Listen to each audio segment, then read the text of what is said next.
இப்போ உங்க குழந்தைங்க சைடு ஐ கேஸ் பண்றாங்களா? இதுக்கு இன்னொரு பேரு சைடு ஐ கிளான்சிங் அப்படின்னு சொல்லுவாங்க. ஸோ இந்த மாதிரி ஏதாவது பிஹேவியர் இருக்கா? இது ஆட்டிசம்ல இருக்கிற one of the symptom. So இதை எப்படி சரி பண்ணலாங்கிறத பத்தி தான் இன்னைக்கு ஒரு டிப்ஸ் தர போறேன். வீட்டில் ஃபாலோ பண்ணி பாருங்க. ஃபர்ஸ்ட் குழந்தை இது எதனால பண்ணுதுன்னு பார்க்கலாம். சில குழந்தைங்க போர்டா ஃபீல் பண்ணா பண்ணுவாங்க, இல்லாட்டி சென்சரி ஓவர்வெல்மிங்னால பண்ணுவாங்க. சில குழந்தைங்களுக்கு ஸ்ட்ரெஸ்ஸா இருந்தா இந்த மாதிரி பண்றதுக்கான சான்சஸ் இருக்கு. இதை ஏபிசின்னு ஒரு சார்ட் மூலமா நம்மளால கண்டுபிடிக்க முடியும். பீனா பிஹேவியர், அதுக்கு முன்னாடி வர்றது வந்து ஆக்ஷன் ஆர் ஆன்டிசிடென்ட் சொல்லுவாங்க. பிஹேவியருக்கு அப்புறம் சி வருது இல்லையா, அதான் கான்சிக்வன்சஸ் சொல்லுவாங்க. டிப்ஸ் பார்க்கலாமா? ஃபர்ஸ்ட் குழந்தைங்களுக்கு விஷுவல் ட்ராக்கிங் ஆக்டிவிட்டிஸ் கொடுங்க. ஏன் அப்படின்னா சில குழந்தைங்களுக்கு சைட்ல பாக்குறதா வந்து ரொம்பவே பிடிக்கும். சோ குழந்தைங்களுக்கு விஷுவல் ட்ராக்கிங் ஆக்டிவிட்டிஸ் கொடுக்கணும். எக்ஸாம்பிளுக்கு நம்ம பால்கனில நின்று ஒரு கார் அங்க இருந்து போறதோ இல்லாட்டி பைக் வந்து ஒரு எண்ட் எடுத்து இன்னொரு எண்டுக்கு போறதோ இதுவே விஷுவல் ட்ராக்கிங் ஆக்டிவிட்டிஸ் தான். இப்ப நம்ம வீட்ல இல்ல தெரப்பில வந்து ஒரு குறிப்பிட்ட டாட்டோ இல்லாட்டி குறிப்பிட்ட லைட்டையோ வந்து நம்ம ட்ராக் பண்ற மாதிரியான ஆக்டிவிட்டிஸ் கொடுப்போம். இதுதான் சேம் நம்ம என்விரான்மெண்ட்ல இருந்து நம்ம கொடுக்கலாம். ரெண்டாவது வெஸ்டிபுலர் ஆக்டிவிட்டிஸ்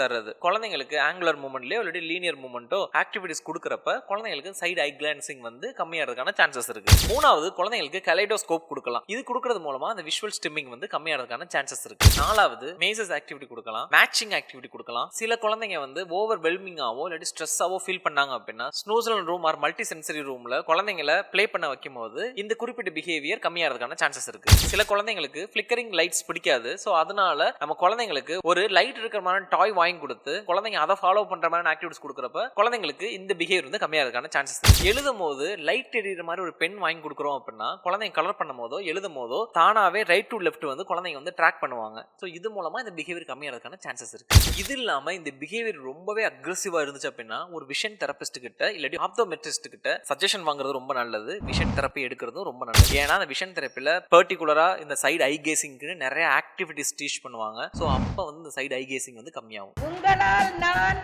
உங்களுக்காகவே நான், எனக்கு எல்லாமே நீங்கள்தான்.